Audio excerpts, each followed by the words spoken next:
La mutation, c'est la clé de notre évolution. C'est elle qui nous a menés de l'état de simples cellules à l'espèce dominante sur notre planète. Le processus est long et remonte à la nuit des temps. Mais tous les 200 ou 300 000 ans, l'évolution fait un bond en avant. Bonjour à toutes et à tous, bienvenue dans cette vidéo où nous allons parler aujourd'hui des équilibres ponctués. Alors pourquoi on va parler des équilibres ponctués? Parce que j'ai mentionné très rapidement dans une vidéo précédente que les équilibres ponctués étaient une théorie problématique parce qu'elle était non testable. Et il se trouve que vous avez été nombreux à vouloir en savoir plus, à me poser des questions à ce sujet. Donc du coup voilà la vidéo qui va répondre à cette question. Pourquoi les équilibres ponctués sont une hypothèse non testable? Alors déjà, pour comprendre les équilibres ponctués, il faut retourner à la source des équilibres ponctués, c'est-à-dire le créateur de cette théorie, Stephen Jay Gould. Donc Stephen Jay Gould, c'était pas seulement un grand paléontologue américain, c'était aussi un grand vulgarisateur de la théorie de l'évolution. Et de ce fait, parlant de théorie de l'évolution à au public en général, il a eu souvent affaire à des créationnistes, et vous savez qu'en Amérique, les créationnistes donnent de la voix. Donc il a eu très souvent affaire aux créationnistes, et évidemment la question qu'il posait le plus souvent c'était où sont les formes de transition, où sont les chaînons manquants, où sont les espèces intermédiaires. Et Stephen Jay Gould, au lieu de faire comme tout le monde à l'époque et comme beaucoup de personnes encore aujourd'hui, au lieu de répondre tout simplement que le registre fossile est juste lacunaire, il y a des énormes gaps dans le registre fossile, il manque des morceaux, ce qui est normal, hein, je veux dire, le registre fossile est loin d'être complet et tout le monde en a à peu près intuitivement conscience. Au lieu de répondre le registre fossile est incomplet, Stephen Jay Gould, lui, il a eu une nouvelle idée. Il s'est dit, non, si ça se trouve, le registre fossile il est complet, c'est juste que les chaînons manquants n'existent pas. Donc en gros, à un modèle d'évolution comme celui que je vais vous présenter, qu'on appelle le modèle gradualiste, donc si ceci est la flèche du temps et que cela est la flèche morphologie, donc on va l'appeler T et celle-là on va l'appeler M. Donc M c'est un gradient morphologique, ça peut être la taille, ça peut être le poids, ça peut être le nombre de poils. Stephen Jay Gould historiquement il a montré ça sur les trilobites, donc avec le nombre de facettes sur l'œil des trilobites. Donc voilà, ça c'est un gradient morphologique. Et donc avant Stephen Jay Gould en gros il n'y avait que le gradualisme, c'est-à-dire les espèces changent, leur morphologie change petit à petit en fonction du temps. Ça, c'était le modèle évolutionniste gradualiste. Et bien, ce que Stephen Jay Gould a proposé, c'est que, en fait, on n'est pas censé voir ça dans le registre fossile. Donc, ce qu'on voit dans le registre fossile, c'est ça. Ce sont des bonds évolutifs, des soudains changements de gradient morphologique. Donc, la morphologie qui saute soudainement de là à là. Donc, par exemple, le poids qui change drastiquement, le nombre de facettes sur l'œil du trilobite qui change de 15 à 18 par exemple. Voilà, mais on verra jamais le stade 16 et 17. Pourquoi? Parce que 16 et 17 n'existent pas en fait. On passe directement de 16 à 18. Donc ça, c'est un équilibre ponctué. Donc avant, on avait le modèle gradualiste comme ça. Et puis pour expliquer l'absence de cette espèce-là, il fallait dire que juste tout ça, c'était manquant dans le registre fossile.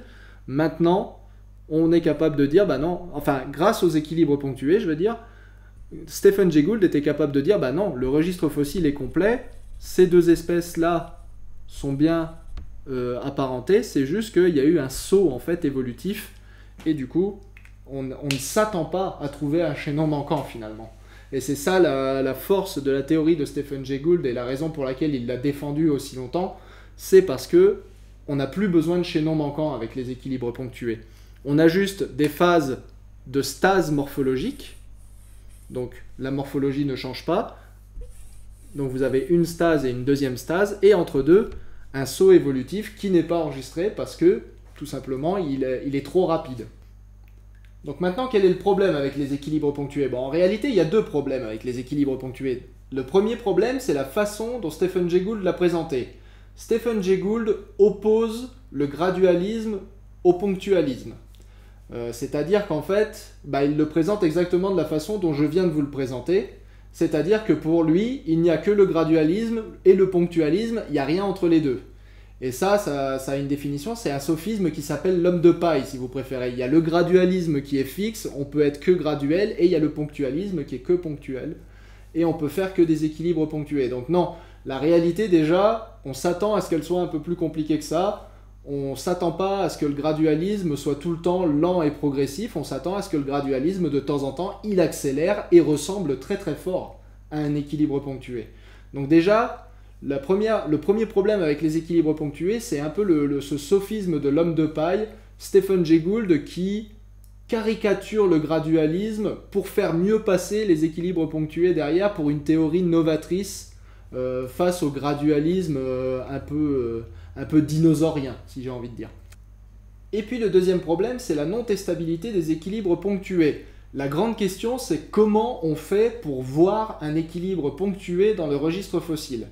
Donc voilà, si on reprend notre gradient morphologique ici et notre gradient de temps ici, donc T et M, pour voir un équilibre ponctué, il faut pouvoir observer une stase, un bond et une nouvelle stase.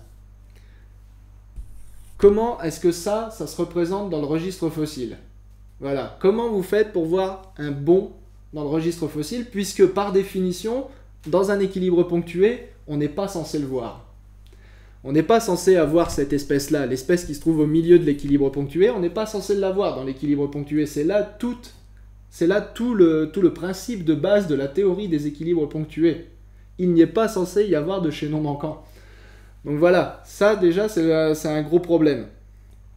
Deuxièmement, on a aussi le problème du registre fossile lui-même, à savoir comment est-ce qu'on est sûr qu'entre là et là, on n'a pas juste un morceau de registre fossile manquant. Comment on peut être sûr que là, il ne manque rien dans ma colonne stratigraphique, ici? À savoir, peut-être qu'en fait, ce qui s'est réellement passé, c'est ça. Hop, donc une stase, un petit peu de gradualisme ici, et une autre stase, sauf que tout ça, là, ça a été érodé, ou ça a été perdu à cause des affres du temps, que sais-je. Voilà, sauf que ça, d'une façon ou d'une autre, ça manque, ce qui fait que l'image qu'on en a, c'est un équilibre ponctué. Donc ça, c'est aussi une possibilité. Comment être sûr qu'on est face vraiment à une série stratigraphique complètement préservée? On ne l'est jamais. Voilà. Géologiquement parlant, on n'est jamais sûr qu'il en manque pas un tout petit bout, au moins. Et le problème, c'est que ce tout petit bout qui manque, ça peut être ce petit bout de gradualisme qu'on aimerait mettre en évidence ou dont on aimerait prouver justement qu'il n'existe pas.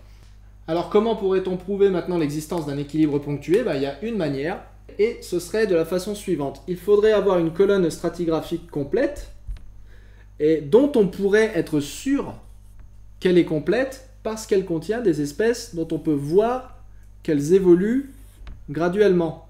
Donc ça peut être dans ce sens-là, après ça peut aussi être dans l'autre sens, hein, voilà. Donc on pourrait voir que ce gradient morphologique change graduellement, ce qui veut dire qu'il n'y a aucun gap, qu'il n'y a aucun trou dans le registre fossile. Cette série est bel et bien complète, la colonne stratigraphique est bien complète, et au milieu de tout ça, voir un équilibre ponctué. Et là, ça voudrait dire qu'effectivement, on a sauté d'une espèce à une autre sans intermédiaire. Oui, mais comment vous faites pour être sûr que cette espèce-là n'est pas une espèce invasive qui a remplacé celle-ci? Par exemple, Stephen Jay Gould, à l'époque, quand il a publié en 1977 sa théorie des équilibres ponctués, il a regardé les trilobites, comme je le disais, le nombre de facettes. Il trouve des trilobites donc, qui ont 16 facettes, ici, dans les yeux, et là, des trilobites qui en ont 18. Je prends les chiffres au pif, hein, honnêtement, je ne me rappelle plus exactement les nombres. Mais voilà, il trouve 16 et 18. Maintenant, qu'est-ce qu'il vous dit que ces trilobites avec 18 facettes dans les yeux ne viennent pas d'ailleurs, qu'ils ne sont pas venus d'une autre colonne stratigraphique, en gros. Donc là, il a regardé les trilobites des Appalaches. Mais qu'est-ce qui vous dit que quelque part en Europe, par exemple, il n'y a pas des trilobites qui ont évolué en passant par 16, 17, puis 18. Voilà, donc qui ont évolué graduellement, et que là, les trilobites de 16 facettes ont disparu et ont été remplacés par les trilobites à 18 facettes qui venaient d'une autre colonne stratigraphique, qui venaient d'un autre endroit en Europe, par exemple, ou en Afrique, ou en Asie, ou n'importe où. Le seul moyen d'être sûr que cela n'arrive pas, c'est d'avoir un contrôle total sur tous les sédiments du monde entier qui contiennent des trilobites et regarder que ceci n'a pas eu lieu. Donc il faut refaire cette opération-là, en gros, partout dans le monde, partout où on sait qu'il y a des trilobites. Et même là, ça ne marcherait pas, puisque même si vous arrivez à contrôler absolument tous les gisements qui existent dans le monde, ça ne veut pas dire que quelque part il n'existe pas un gisement qu'on n'a pas encore découvert et où cette série existe. Et même là, si on arrivait à découvrir ce gisement caché, on serait toujours pas sûr, parce que si ça se trouve, ça n'a peut-être même pas du tout été préservé. Donc au final, on ne peut pas démontrer l'absence de cette série graduelle, donc on ne peut pas démontrer l'existence des équilibres ponctués. On ne peut pas tester si les équilibres ponctués sont une théorie valide ou non. C'est techniquement complètement impossible. C'est techniquement et philosophiquement impossible. D'ailleurs, on ne peut pas être sûr que les équilibres ponctués existent. Donc, conclusion, les équilibres ponctués sont une hypothèse non testable, donc scientifiquement inutilisable. Voilà, c'est intéressant, c'est très intéressant d'avoir un modèle opposé au modèle graduel, mais en soi, ça vaut pas grand-chose. Dans le sens où on ne saura jamais si c'est vrai, en fait. Maintenant, vous avez peut-être entendu parler des lézards de Podmacrou, donc ces fameux lézards qu'on a abandonnés sur une île pendant 30 ans, et 30 ans après, on les a retrouvés changé, donc une nouvelle espèce en fait était apparue à partir de la population de lézards qu'on avait abandonné là. Donc ça a été qualifié à l'époque d'un équilibre ponctué live, donc la preuve ultime que les équilibres ponctués existent. Maintenant observons ça avec notre petit diagramme. Donc ici la morphologie, là le temps, donc le temps c'est pas compliqué, on a 0, on a 30 ans. Donc avant on avait une espèce de lézard qu'on connaissait, et elle est arrivée là, donc une espèce de lézard qui était en stase, voilà, on a réussi, je veux dire, elle a été définie probablement à l'époque de Linné, donc en 1700 et des, et puis ben, encore dans les années 1900, elle était toujours la même, donc on va dire qu'elle était en stase, et on l'a récupérée 30 ans après, elle était là, voilà, et puis on peut supposer raisonnablement que dans le futur, elle changera pas trop, ou peut-être qu'elle changera encore, mais bon, voilà, on va supposer que dans le futur, elle changera pas trop, comme ça on a deux stases, on est dans le cadre des équilibres ponctués. Alors maintenant, ça, à l'échelle d'1 million d'années, on est bien d'accord que ça va avoir l'air d'un équilibre ponctué, je suis d'accord avec vous, mais par contre, quand on zoome, eh ben, en fait, c'est tout à fait du gradualisme.